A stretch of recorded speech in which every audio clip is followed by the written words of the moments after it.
May 4th, 1945. Kufstein, Austria. The Sherman tank engine rumbled to an idle as First Lieutenant John Kerry Lee Jr. sat atop the turret of his M4A3 Sherman, studying the Austrian countryside spread before him like a crumpled map. The 27-year-old tank commander from Norwich, New York, had led his men through 5 months of relentless combat across France and Germany, earning a Bronze Star along the way. His tank, affectionately named Besotten Jenny by one of his African-American crew members after a cheating girlfriend back home, had become his second home. But what happened next would cement this ordinary spring morning into one of the most extraordinary moments in military history. Within hours, Lee would find himself commanding not just American soldiers, but German Wehrmacht troops and French political prisoners in a desperate battle against the very army he had been fighting for years.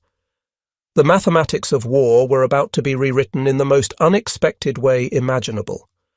The Battle of Castle Itter would become the only recorded engagement in World War II, where American and German soldiers fought side by side as allies, defending French prisoners against a fanatical SS assault.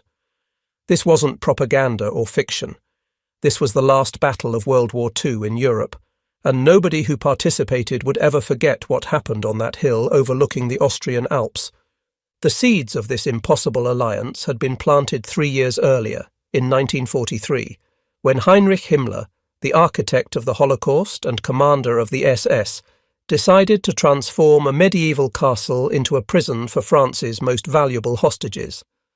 Castle Itter, known locally as Schloss Itter, perched dramatically on a 666-metre knoll at the entrance to the Brixental Valley, approximately 5 kilometres south of the town of Wörgl and 20 kilometres west of Kitzbühel.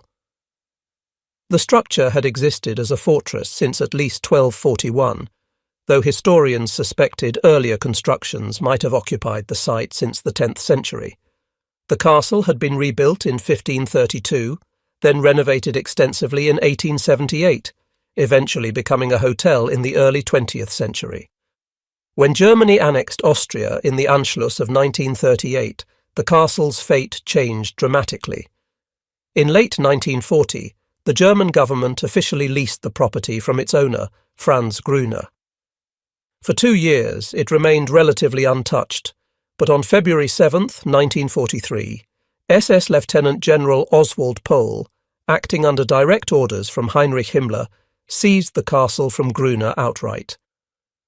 Pohl headed the SS main economic and administrative office and served as the chief administrator of the concentration camps, making him a key figure in implementing the final solution. The transformation into a prison facility was completed by April 25, 1943, and the castle was placed under the administrative control of the Dachau concentration camp, located approximately 90 miles to the northwest.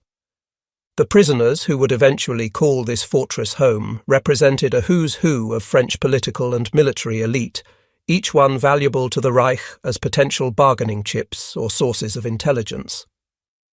Former Prime Minister Édouard Daladier, 60 years old, had signed the Munich Agreement in 1938, attempting to appease Hitler. Despite his efforts to avoid war, Daladier had harboured no illusions about Hitler's ultimate goals, telling the British in April 1938 that Hitler's real aim was continental domination. After France's fall, he had been arrested by the Vichy government, tried for treason at the Riom trial, imprisoned in Fort du Portelet, then handed over to the Germans in 1943. He spent months in Buchenwald before being transferred to Itter in May 1943. His political rival and successor, 66-year-old Paul Reynaud, occupied another cell. Reynaud had become premier in March 1940 and had adamantly opposed an armistice with Germany, fighting desperately to save France from occupation. He resigned on June 16, 1940, was arrested while attempting to flee, and spent time in Sachsenhausen and Fort du Portelet before arriving at the castle. The animosity between these two men ran deep, their political battles from the 1930s undiminished by shared captivity. Also imprisoned within the fortress walls were two former supreme commanders of the French armed forces. Maurice Gamelin, 72 years old, had unsuccessfully resisted the German advance in spring 1940 and remained bitter about his replacement. Maxime Weygand, the 78-year-old general who had replaced Gamelin as supreme commander in May 1940, had initially collaborated with the occupying Germans after France's surrender before being imprisoned in 1942. The mutual disdain between Gamelin and Weygand created constant tension. Tennis champion Jean Borotra, 46 years old and known as the Bounding Basque of Biarritz, had won Wimbledon twice in his 20s. He was imprisoned because he had resigned as Vichy France's Commissioner for Sport and Physical Education in April 1942, and was later caught attempting to flee the country to join Allied forces. Marie-Agnès de Gaulle, elder sister of Free French leader Charles de Gaulle and a member of the resistance, arrived in April 1945, just weeks before the end of the war.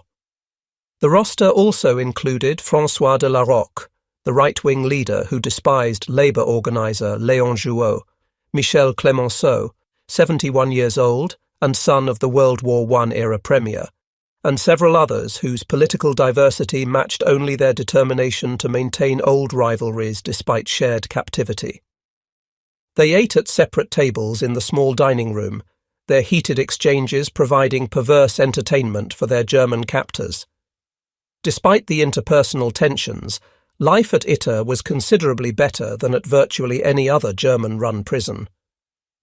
The French inmates slept in converted hotel guest rooms, had free access to the castle's substantial library, and took daily exercise in a courtyard built around a 13th-century fountain. Daladier even maintained a clandestine radio in his room, courtesy of sympathetic guards, on which he secretly listened to BBC broadcasts. The facility was staffed by a small contingent of SS guards from the Totenkopfverbände and a group of Eastern European prisoners from Dachau who performed maintenance tasks. Among these workers was Zvonimir Chuchkovic, a Croatian electrician and handyman, who was also a member of the Yugoslav communist resistance. The prison's commandant, Captain Sebastian Wimmer, ran the facility with a mixture of military discipline and occasional attempts at civility. By late April 1945, as Allied forces closed in from all sides and Hitler's thousand-year Reich collapsed into rubble and chaos, the atmosphere grew increasingly tense. The prisoners shared a growing fear that as the end approached, the SS would begin exterminating prisoners to cover up their crimes. This was not paranoia. Throughout Germany and occupied territories, SS units were systematically murdering prisoners before Allied troops could liberate them. On April 30th, 1945, Adolf Hitler committed suicide in his bunker in Berlin as Soviet forces closed in on the Reich Chancellery. The war in Europe was effectively over, but fanatic elements continued fighting, unwilling to accept defeat. On May 2nd, Eduard Weiter, the former commandant of Dachau concentration camp, fled to the castle as American troops liberated his former domain. He died that same day under unclear circumstances. His death terrified Captain Wimmer, who feared he might be next. On May 4th, with Allied troops clearly approaching and artillery audible in the distance, Wimmer made a decision that would save his own life and potentially doom his prisoners. He abandoned his post, fleeing with most of his guards. The SS Totenkopfverbände guards followed their commandant's lead, disappearing into the surrounding countryside. Suddenly, 14 French VIP prisoners found themselves in control of a medieval fortress, armed only with the small arms their guards had left behind. The prisoners were technically free, but freedom was an illusion. The surrounding area crawled with Waffen-SS troops who remained fanatically loyal to the Nazi cause, despite Hitler's death. SS forces commanded by Oberfuhrer Georg Bochmann occupied hills near the fortress and had been given orders to descend on Itter and execute all remaining prisoners. If the French tried to escape on foot, they would almost certainly be killed on sight. Their only hope lay in reaching Allied forces before Bochmann's men reached them. Daladier and Reynaud, putting aside their political enmity in the face of mortal danger, met to discuss their options. They needed to send someone for help, someone who could slip past SS patrols and reach American lines.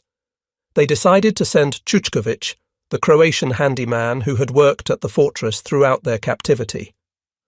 On May 3rd, Chuchkovic left under the pretext of running an errand. The town of Würgl lay 8 kilometers down the mountain, but it was occupied by German troops. Instead, he pressed on up the Inn River Valley toward Innsbruck, 64 kilometers distant. The journey was treacherous.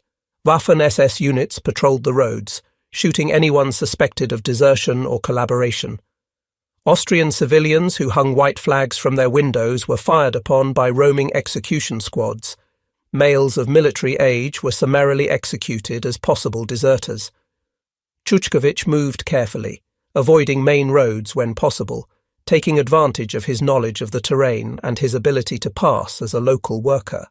Late on the evening of May 3rd, exhausted and footsore, he reached the outskirts of Innsbruck and encountered an advance party of the 409th Infantry Regiment of the American 103rd Infantry Division, part of the U.S. 6th Corps. Chuchkovic quickly informed the American officers about the fortress and its high-profile French prisoners. The Americans recognized the strategic and political importance of the information. At dawn on May 4th, Major John T. Kramers organized a heavily armored rescue mission. Tanks, half-tracks and infantry from the 103rd Division began moving toward the castle. The relief column made good progress initially, but just past the town of Jenbach, approximately halfway to Itter, German artillery opened fire. Heavy shells rained down, forcing the column to halt. Kramers faced a difficult decision, but superior officers made it for him, recalling the column and citing concerns about encroaching into territory designated as the operational area of the U.S. 36th Infantry Division. Military bureaucracy and territorial concerns took precedence. Only 2 jeeps carrying auxiliary personnel were allowed to continue, but without armour or infantry support, they would be unable to mount a meaningful rescue if they encountered the SS. Back at the fortress, the prisoners waited anxiously for Chuchkovic's return, unaware that his mission had been partially successful but ultimately ineffective. As the hours stretched into a full day with no word, their anxiety grew. They had armed themselves with rifles, submachine guns, and pistols left behind by the guards, but 14 elderly politicians and a tennis player would be no match for trained Waffen-SS combat troops. They needed another plan. Among the Eastern European workers who had remained was Andreas Krobot, a Czech cook who had served meals to both the prisoners and their guards throughout the war. Krobot volunteered to bicycle to Würgl despite the danger. The prisoners provided him with a letter explaining their situation and the imminent threat they faced. At midday on May 4th, Krobot mounted his bicycle and pedalled down the mountain road toward Würgl, carrying the letter and their desperate hopes. The 8-kilometre journey normally took less than an hour, but these were not normal times. The roads were dangerous, filled with retreating Wehrmacht soldiers, advancing Allied patrols, and roaming execution squads looking for deserters and traitors to shoot. As Krobot approached Würgl, Wehrmacht forces had recently abandoned the town, but it had been promptly reoccupied by roaming Waffen-SS troops.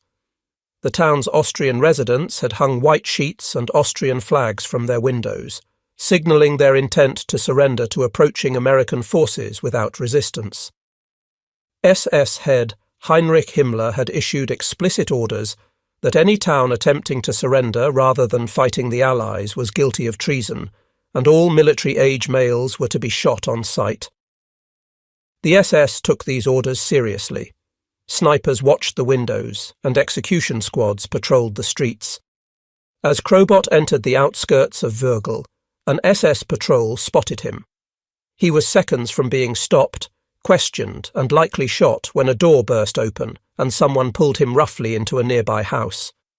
His saviour was Major Josef Sepp Gangl of the Wehrmacht, a career soldier who had served in the German army since joining the Reichswehr on November 1st, 1928, 7 years before the Reichswehr became the Wehrmacht in 1935.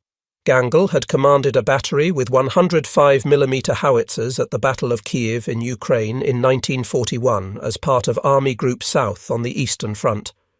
He had fought at the defence of Caen in Normandy in June 1944 and at the Battle of the Bulge near Bastogne in December 1944. The exact moment of his transformation remains unclear, but by May 1945 he had made a choice that would have earned him execution if discovered by the SS. He had defied orders to retreat and instead thrown in his lot with the Austrian resistance, led by local leader Rupert Hagleitner. Gangel commanded the remains of a Wehrmacht artillery unit, approximately 10 to 20 soldiers who shared their commander's disillusionment with the Nazi cause. These men had chosen to risk execution for treason rather than continue serving a regime they had come to despise. When Andreas Krobot explained the situation at Itter to Major Gangel, the German officer immediately understood the gravity and the opportunity. 14 French VIP prisoners, including 2 ex-premiers and the sister of Charles de Gaulle, were trapped 8 kilometers away, awaiting execution by the SS. If Gangel could help rescue them, it might partially atone for years spent serving a criminal regime. It might prove that not all German soldiers were monsters, but Gangel also recognized that his small force was woefully insufficient to defend the fortress against the 100 or more SS troops reportedly in the area. He needed help, and there was only one place to find it. Taking an enormous personal risk, Major Gangel grabbed a white flag, climbed into his Kübelwagen command car with Krobot beside him, and drove north toward the sound of American artillery. He was driving toward the enemy he had been fighting for years, hoping they wouldn't shoot him on sight. Approximately 8 kilometers north of Wörgl, in the Austrian border town of Kufstein, a reconnaissance unit of 4 M4A3 Sherman tanks from the 23rd Tank Battalion, 12th Armoured Division, US 21st Corps, sat in the town square, waiting to be relieved by the 36th Infantry Division. The unit's commander, First Lieutenant John Carey Lee Jr., was a stocky, cigar-chewing, whiskey-drinking 27-year-old from Norwich, New York. Lee's crew knew him as Captain Jack, a nickname that reflected both his leadership style and his men's affection for him. Lee was a graduate of Norwich University, a military college in Vermont, and had earned a Bronze Star during 5 months of continuous combat leading Company B of the 23rd Tank Battalion across France and Germany.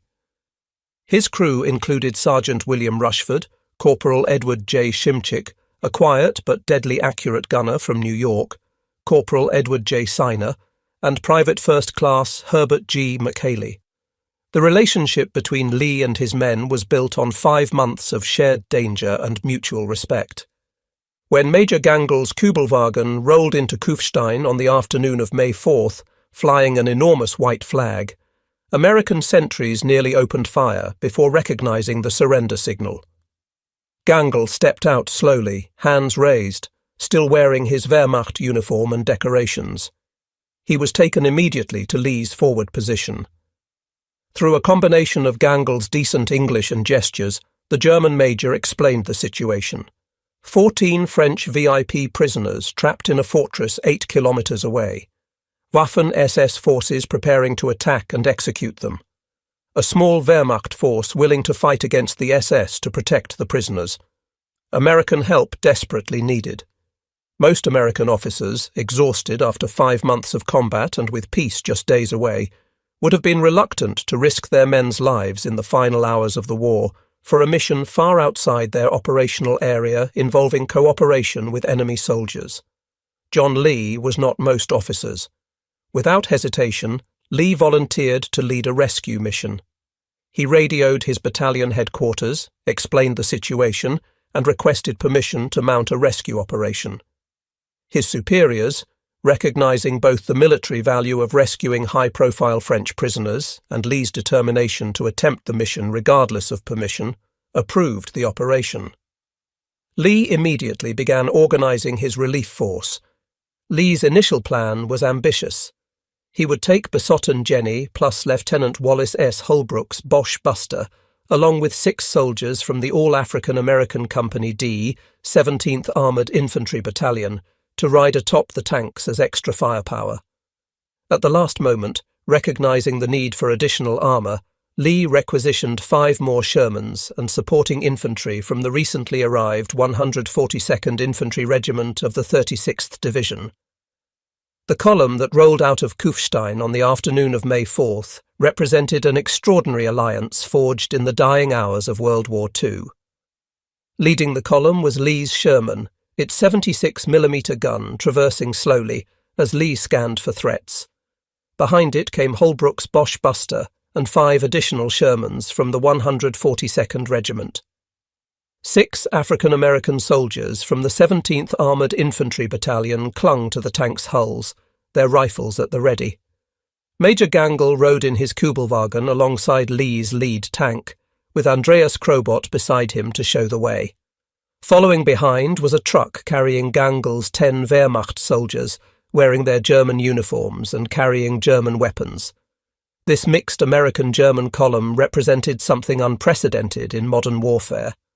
Enemies who had been trying to kill each other for years were now riding together toward a common objective, united by a shared belief that some things transcended national allegiance. The journey was fraught with danger. As the column approached the first river crossing, Lee discovered that the bridge could support his lighter Shermans, but might collapse under the weight if the entire column crossed at once. Rather than risk losing tanks or causing a traffic jam that would make his force vulnerable to attack, Lee made a difficult decision. He sent the 5 requisitioned Shermans from the 142nd Regiment back, reducing his relief force to just 2 tanks, 6 infantry, and Gangl's Wehrmacht soldiers. The mission continued with a significantly reduced force, but Lee calculated that 2 Shermans with their 76mm guns and 50 caliber machine guns would provide sufficient firepower to hold off an assault until reinforcements could arrive. As the column approached Wörgl, they encountered scattered resistance. A brief firefight erupted as Lee's lead tank engaged an SS machine gun nest being set up to cover the road. The Sherman's 50 caliber machine gun and main gun made short work of the position, scattering the survivors into the woods. The column rumbled through Wörgl, where Austrian civilians waved cautiously from windows. The town was still dangerous, with snipers in some buildings and German troops loyal to the Nazi cause hiding in cellars and attics. Major Gangl directed Lee to leave 1 tank and some infantry behind to support the Austrian resistance fighters. Lee agreed, detaching Bosch Buster and Lieutenant Holbrook's crew to hold Wörgl. Now, Lee's relief force consisted of only Besotten Jenny, 6 African-American infantrymen, and Major Gangl's Wehrmacht soldiers. It was a pitifully small force to defend a fortress against 100 or more SS troops, but there was no time to wait for reinforcements. As the reduced column approached the village of Itter in the early evening of May 4th, they encountered another obstacle. A bridge on the approach had been wired with explosives by retreating German forces. The demolition charges were visible, wires running to a detonator hidden in the surrounding brush. Major Gangl personally dismounted and, with several of his Wehrmacht soldiers, carefully disconnected the detonator and cut the wires, disarming the explosives. The incident reminded everyone how precarious their situation had become. As the column approached the fortress itself, a bizarre scene unfolded. 2 French prisoners, acting as improvised sentries with German rifles left behind by the guards, challenged the approaching vehicles. When they recognized the American tank and saw Andreas Krobot waving from the Kubelwagen, excitement rippled through the fortress. The word spread instantly. American troops had arrived. They were saved. When First Lieutenant Lee climbed down from his turret and entered the courtyard, he was greeted by a sight that would have seemed comical under different circumstances.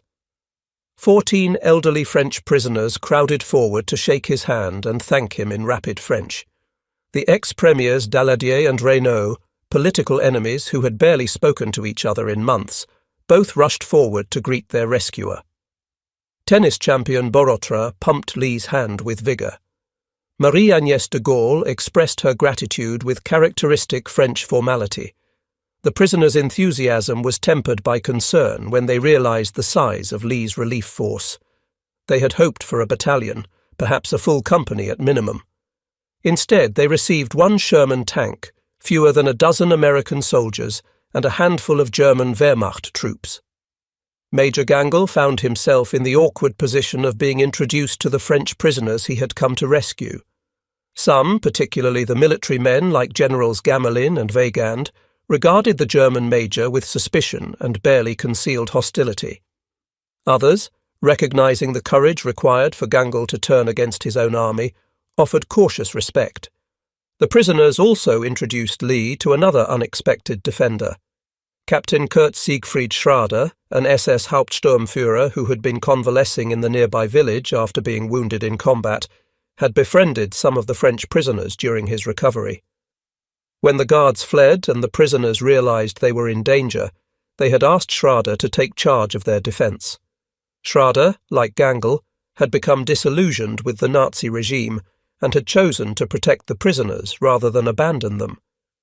Schrader had moved his own family into the fortress for protection, calculating correctly that his former SS comrades would execute him as a traitor if they discovered his role in defending French prisoners. The presence of an SS officer fighting alongside Wehrmacht soldiers and Americans against other SS troops added yet another layer of surreal complexity to the situation. Lee now commanded the strangest military force assembled during World War II. His own crew of American tankers, 6 African-American infantry soldiers, 10 to 20 Wehrmacht soldiers under Major Gangl's command, 1 SS officer who had rejected his oath to Hitler, and 14 French prisoners who had armed themselves with whatever weapons the guards had left behind. Black Americans, white Americans, German Wehrmacht troops, a former SS officer, and French prisoners of wildly varying political persuasions, all preparing to fight together against fanatical Waffen-SS troops. Lee immediately took command of the fortress defense, applying professional military judgment to a situation that defied any tactics he had learned at Norwich University. He conducted a quick reconnaissance of the castle's defensive capabilities and found them surprisingly favourable. The structure occupied high ground overlooking the approaches from all directions. Its stone walls, while not designed for modern warfare, would stop small arms fire and even provide some protection against artillery fragments. The medieval design included several fallback positions, allowing defenders to retreat deeper into the structure if the outer walls were breached. Lee identified what he called the Keep, an inner stronghold where defenders could make a final stand if necessary. The main entrance, a large wooden gate with a stone archway, provided a natural choke point. Lee positioned Besotten-Jenny directly in front of this gate, its 76mm gun pointing down the main approach road. The tank would serve as both a mobile pillbox and a steel barrier preventing the SS from simply driving vehicles through the gate. Lee placed his American infantry and Gangl's Wehrmacht soldiers in defensive positions around the perimeter walls, covering all approaches with overlapping fields of fire. The French prisoners, despite Lee's orders to take cover inside, insisted on joining the defence. Generals Gamelin and Weygand, both in their 70s, took positions with rifles. Tennis champion Borotra grabbed a submachine gun. Even 71-year-old Michel Clemenceau picked up a rifle and found a firing position overlooking the main approach. The defenders had adequate small arms ammunition, left behind by the fleeing guards, but no way to resupply if the battle lasted more than a few hours. As darkness fell on May 4th, the defenders settled in for what they knew would be a long night. Lee ordered strict light discipline. The SS were out there in the darkness, and Lee had no intention of making his position any easier to attack than necessary. Major Gangl shared intelligence about the SS forces in the area. Waffen-SS troops commanded by Oberführer Georg Bochmann had been occupying hills and woods around the fortress for days. These were not garrison troops or rear echelon soldiers. They were hardened combat veterans who had fought on multiple fronts and remained fanatically loyal despite Hitler's death.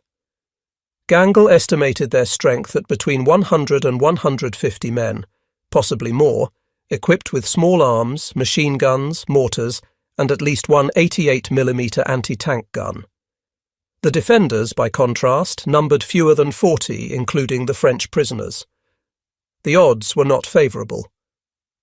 Throughout the night of May 4th to 5th, SS reconnaissance patrols probed the defences, testing for weaknesses and assessing the strength of the defensive force. Shots rang out periodically as American and German defenders fired at shadows and movement in the darkness. The SS did not launch a major assault during the night, preferring to wait for daylight when they could coordinate their attack and bring their superior numbers to bear.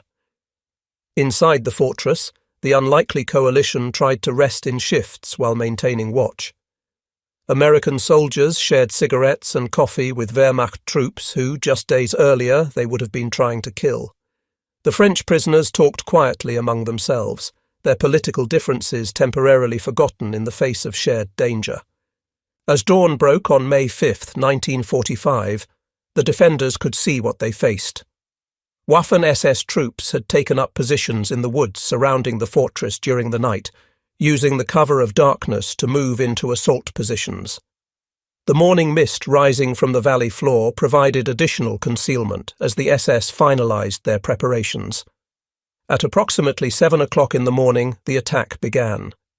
The distinctive crack of German Mauser rifles and the deeper rattle of MG-42 machine guns shattered the morning quiet. Bullets whined off the stone walls and sang through the air above the defenders' heads. Lee's tank crew responded immediately, traversing Besotten-Jenny's turret toward the muzzle flashes in the woods and returning fire with the 50 caliber machine gun.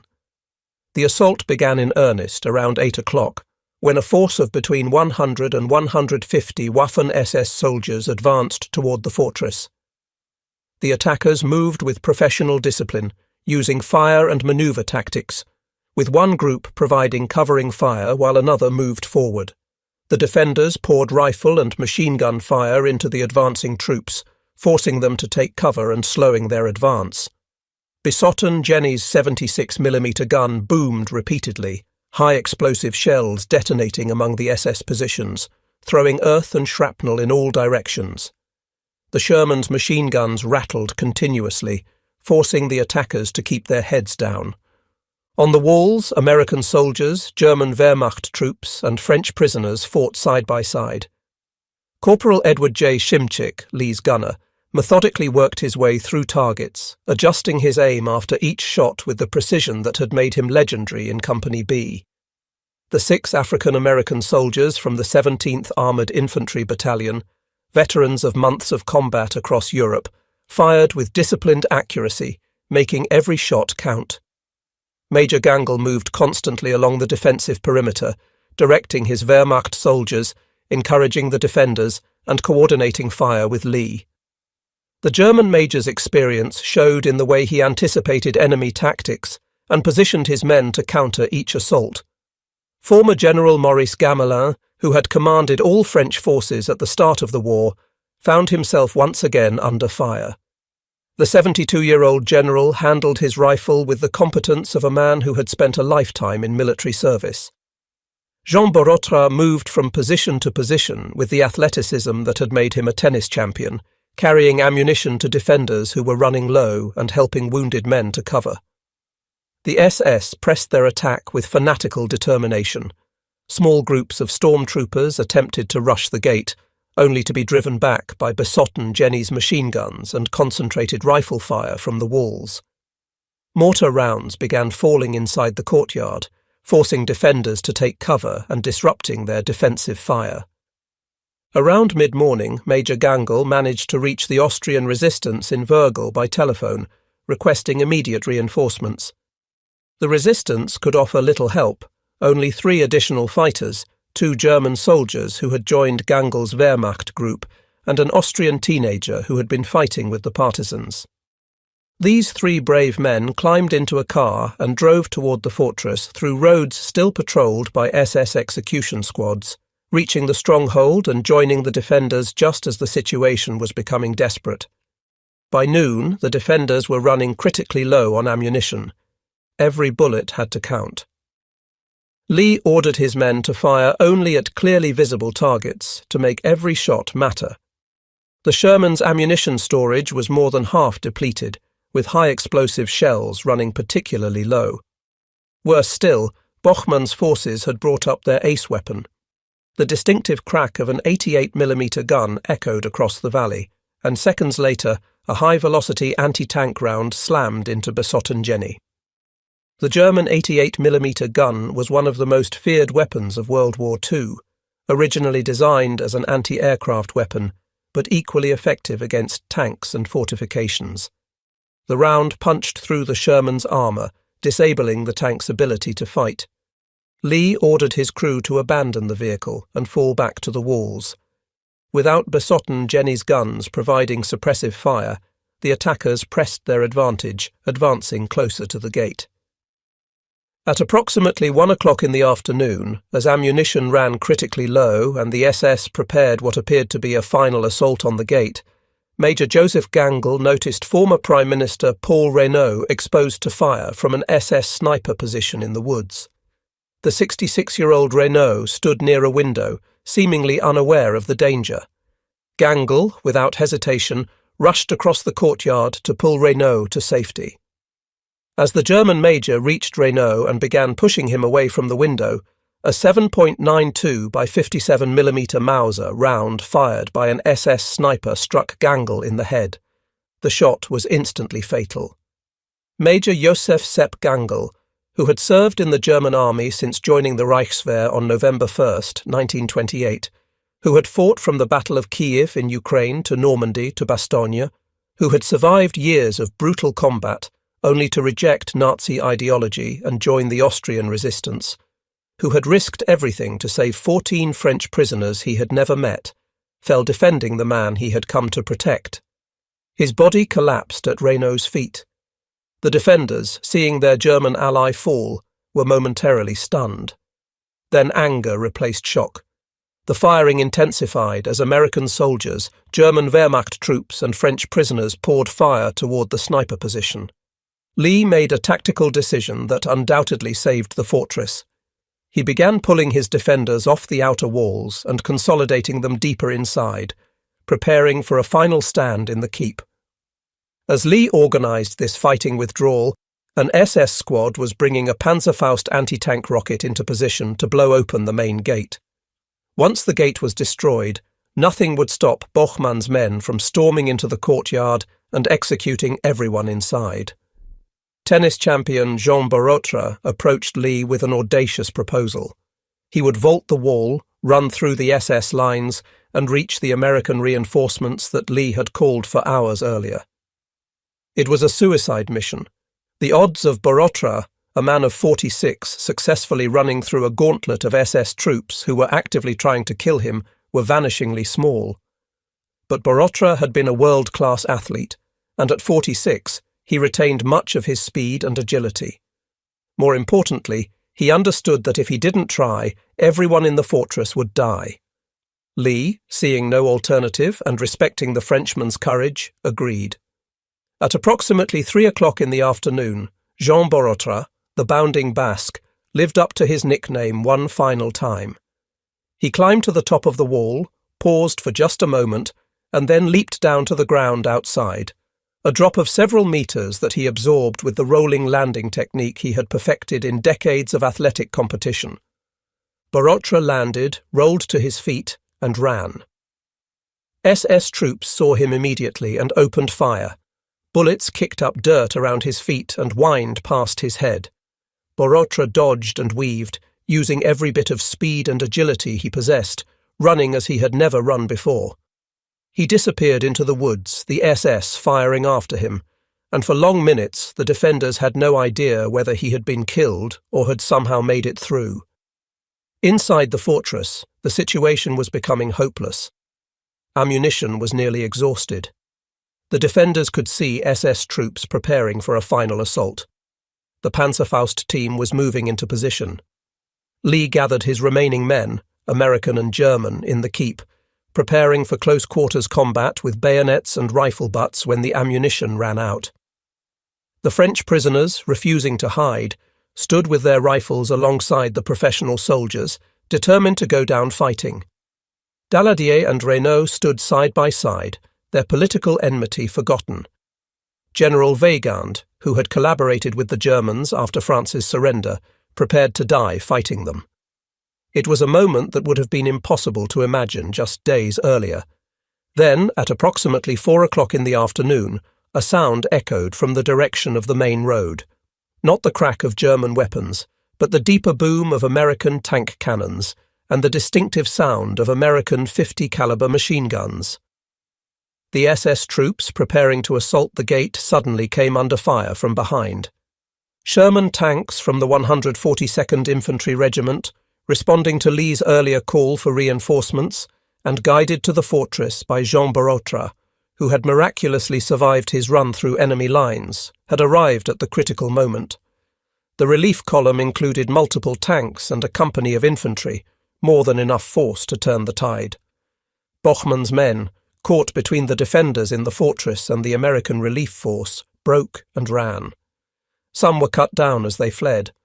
Others threw down their weapons and surrendered.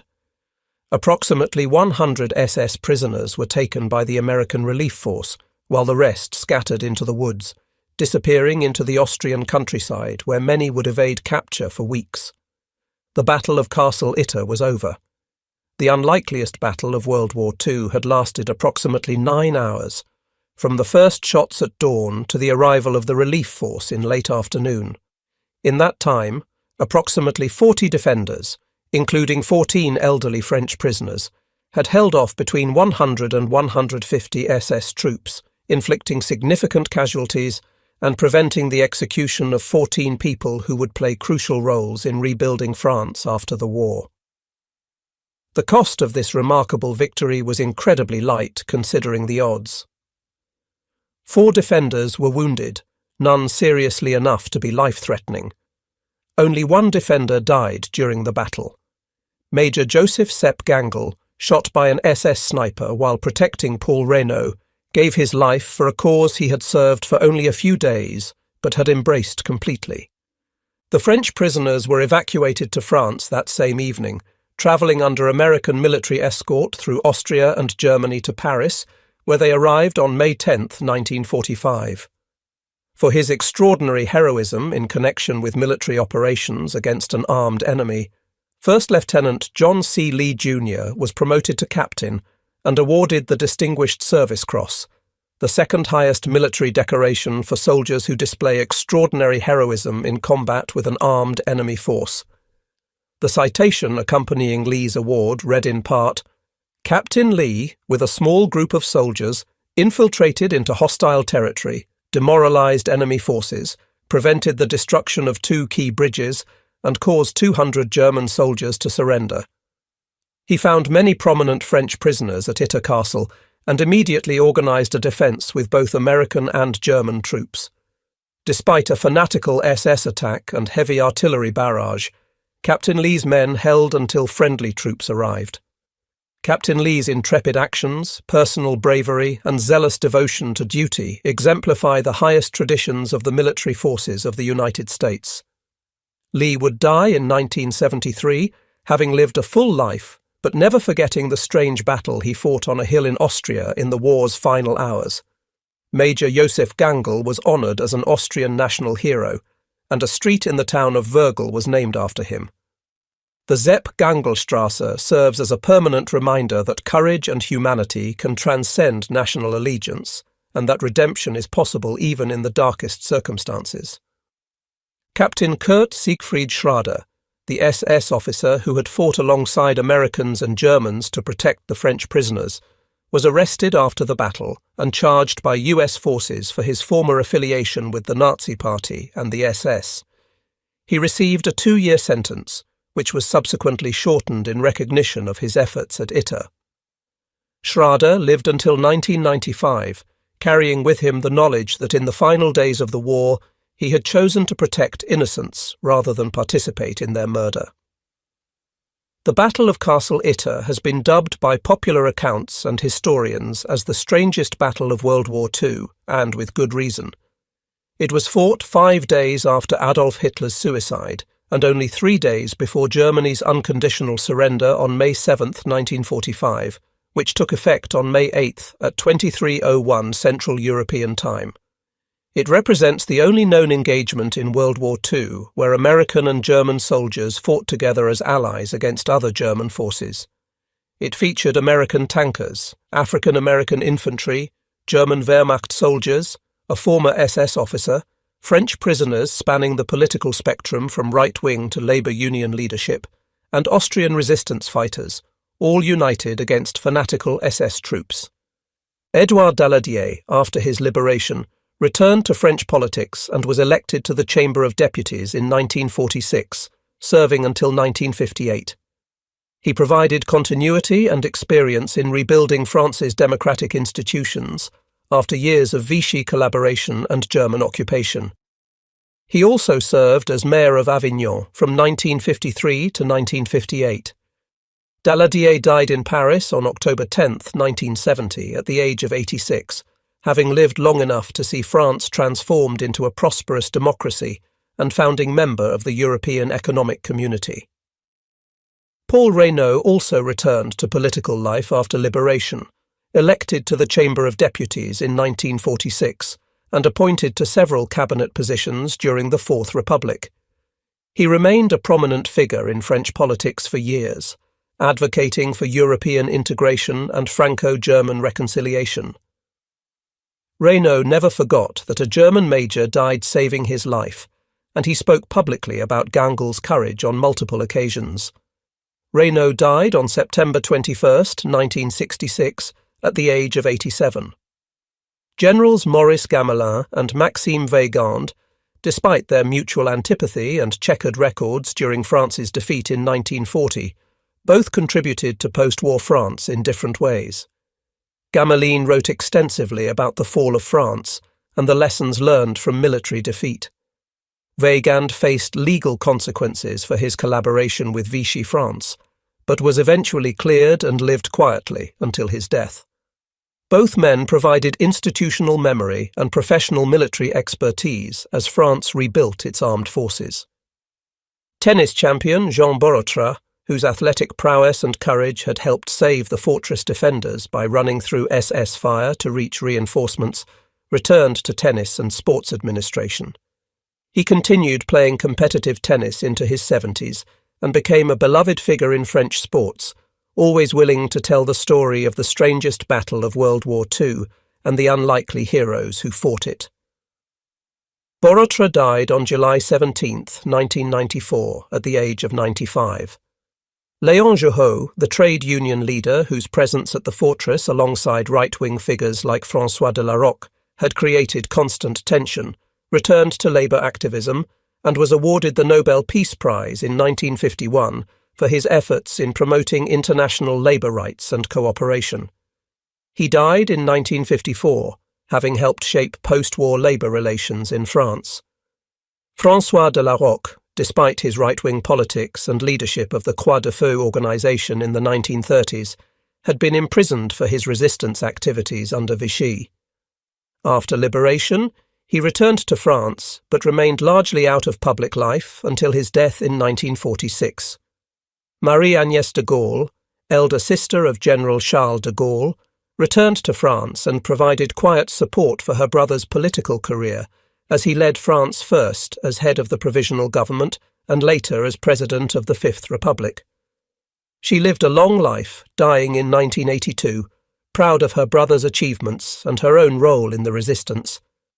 The 14 French prisoners who survived went on to formulate many of the policies that carried France into the 21st century. Their experiences during the war, including their unlikely rescue by American and German soldiers fighting together, influenced their thinking about European cooperation, Franco-German reconciliation, and the importance of international institutions in preventing future wars. The European Coal and Steel Community, established in 1951, and its successor, the European Economic Community, established in 1957, bore the fingerprints of leaders who had learned hard lessons about nationalism, collaboration, and the capacity for former enemies to become allies. The story of the battle became a legend within military circles, but remained relatively unknown to the general public for decades after the war. The participants, with characteristic modesty, did not seek publicity or glorification. John Lee returned to civilian life in America and rarely spoke publicly about his experiences. The German soldiers who had fought alongside Americans faced potential prosecution for their service in the Wehrmacht and preferred to remain anonymous. The French prisoners, many of whom went on to prominent positions in post-war government, focused on rebuilding France rather than recounting wartime adventures. It was not until 2013, when military historian Stephen Harding published his book The Last Battle, that the full story became widely known. Harding's exhaustive research, drawing on American military records, German archives, French personal accounts, and Austrian local histories, reconstructed the battle in remarkable detail and brought attention to one of World War II's most extraordinary but overlooked engagements. The book's success led to renewed interest in the battle. The Swedish power metal band Sabaton released a song titled The Last Battle on their 2016 album The Last Stand, bringing the story to a new generation through music. Documentary producers, film studios, and historians expressed interest in the story, recognizing its universal themes of courage, redemption, and the capacity of former enemies to become allies in defense of shared values. Castle Itter itself, the stage for this extraordinary drama, returned to private ownership after the war and remains privately owned today. It is not open to the public, and there is no public monument to the battle, though local historians and residents of the Itter area maintain the memory of what happened there. The fortress stands as its own monument, silent witness to a day when impossible became reality and enemies became brothers in arms. The military lessons have been studied at military academies and war colleges around the world. The battle demonstrates the importance of rapid decision-making in fluid situations, the value of combined arms tactics, even with minimal forces, and the defensive advantages of fortified positions, even against superior numbers. But the deeper lessons transcend military tactics. The battle proved that individuals can choose to reject evil ideologies even at personal risk, that redemption is possible even for those who have served criminal regimes, and that shared humanity can overcome national animosity when people are willing to look beyond uniforms and flags.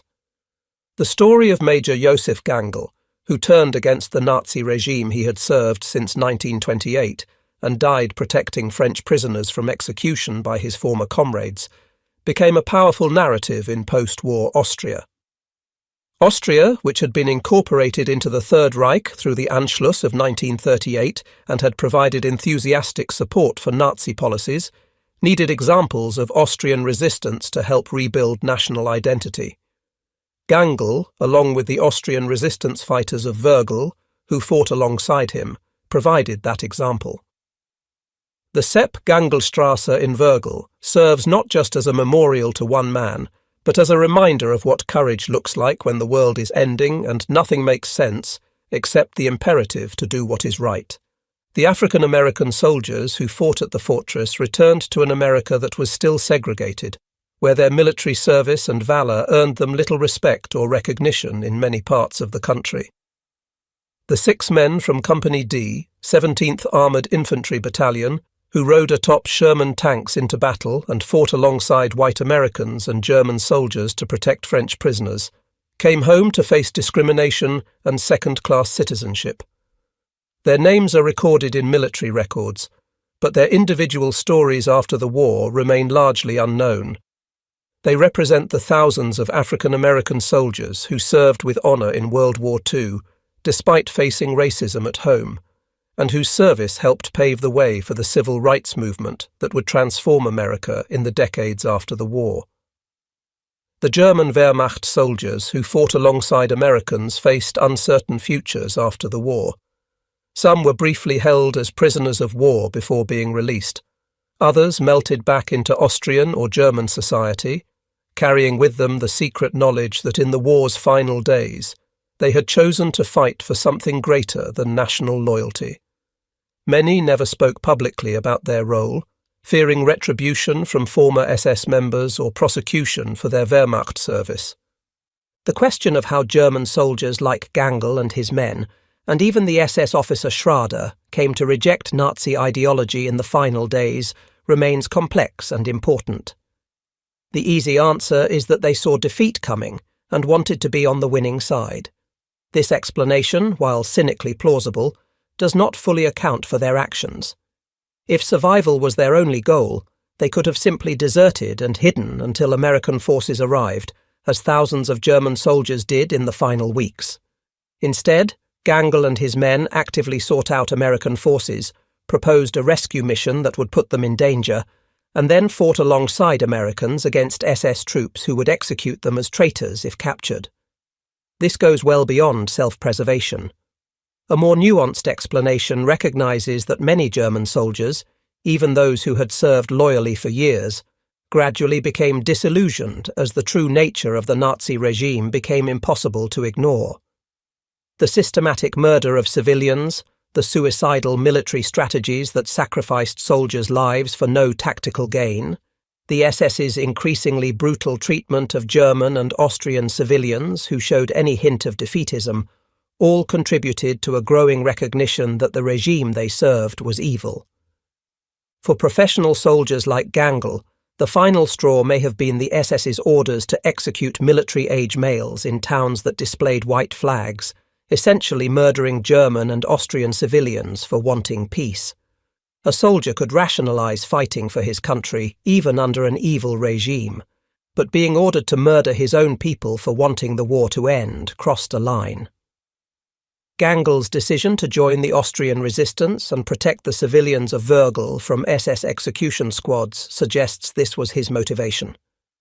The rescue of the French prisoners then became an extension of this protective impulse, an opportunity to save innocents from murder by fanatics.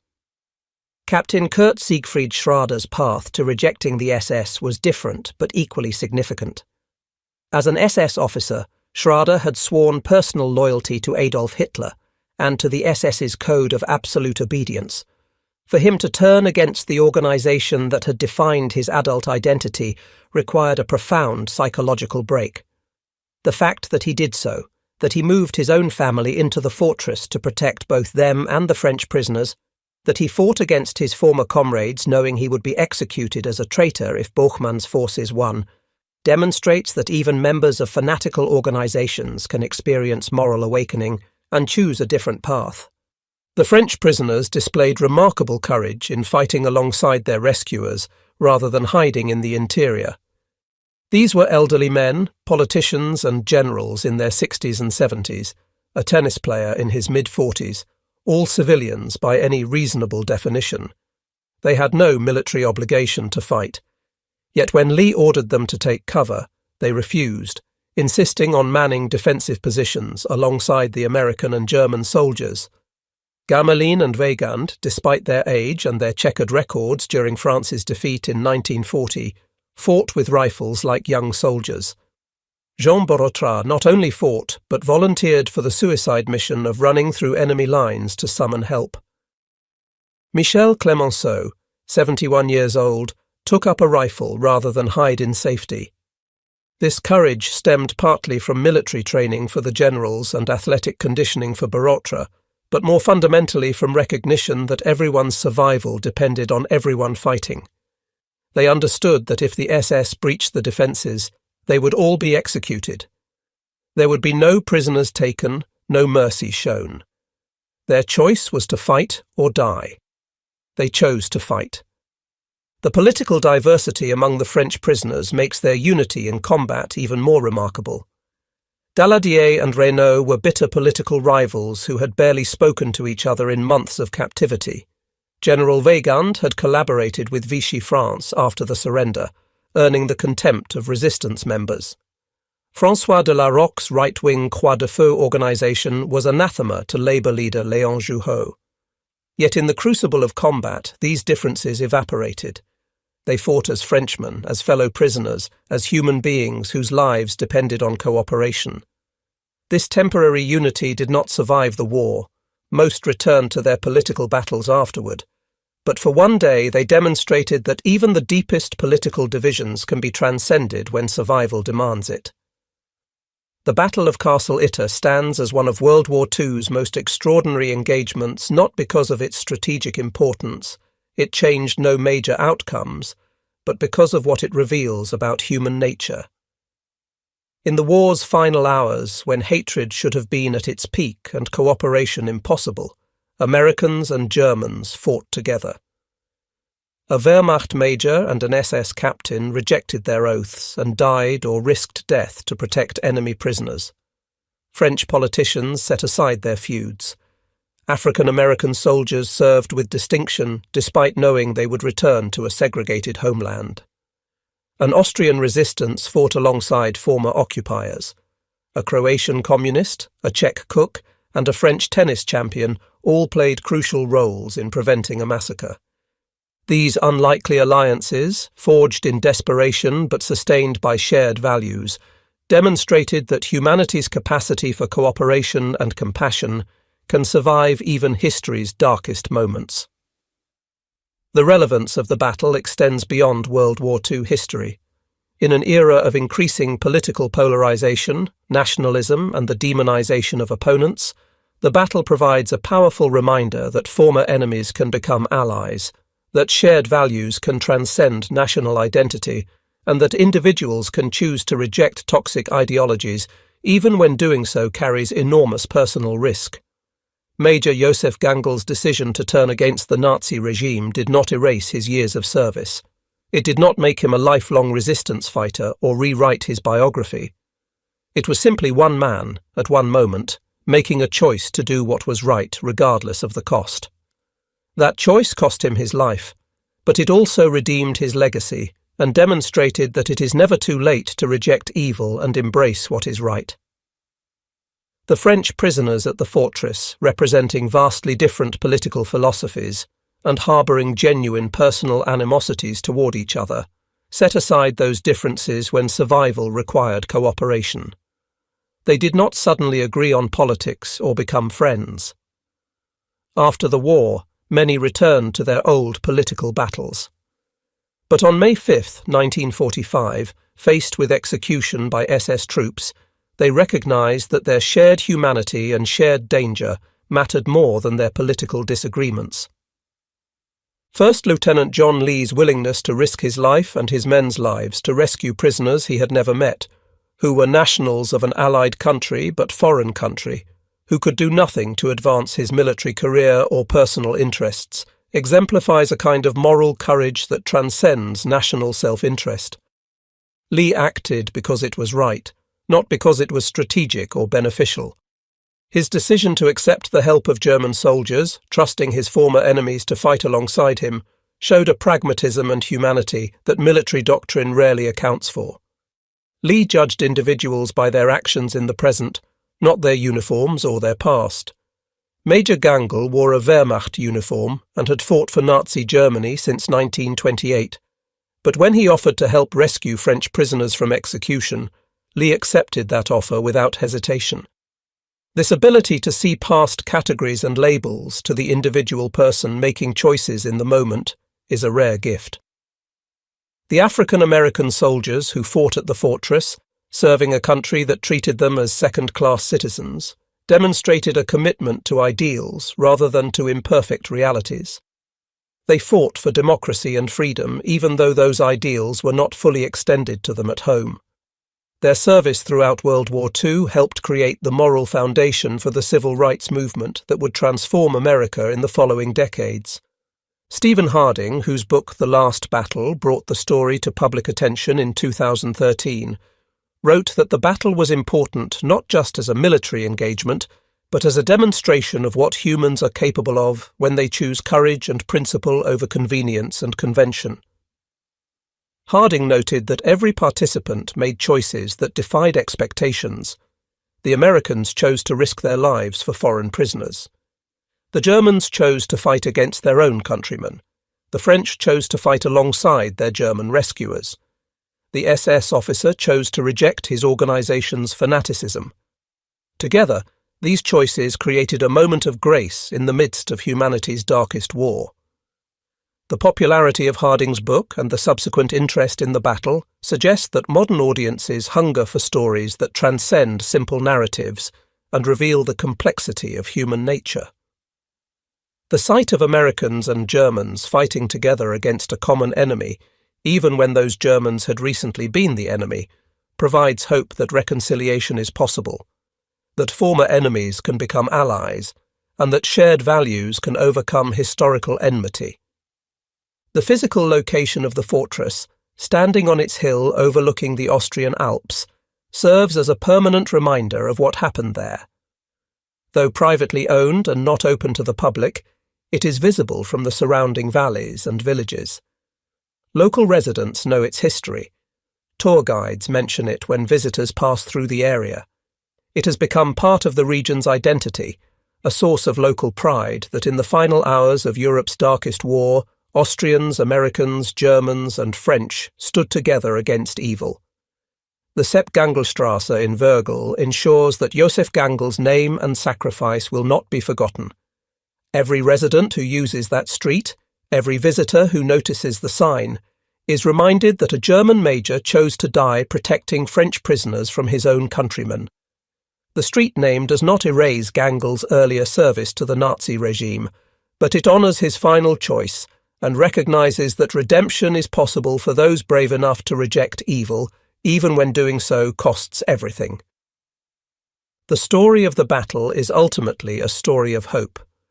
Hope that people can change, that enemies can reconcile, that courage can triumph over evil, and that humanity's better angels can prevail even in the darkest circumstances.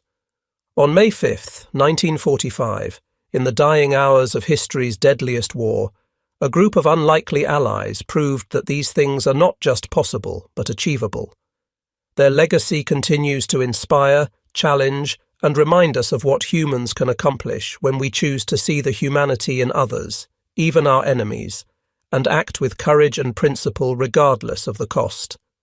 The Battle of Castle Itter teaches us that redemption is possible, that former enemies can become allies, that individual moral courage can change outcomes, that shared values matter more than national identity, and that it is never too late to choose the right side. These lessons, learned on a hillside in Austria 80 years ago, remain as relevant today as they were in 1945, reminding us that the choices we make in moments of crisis define not just our own character, but the future we leave for generations to come.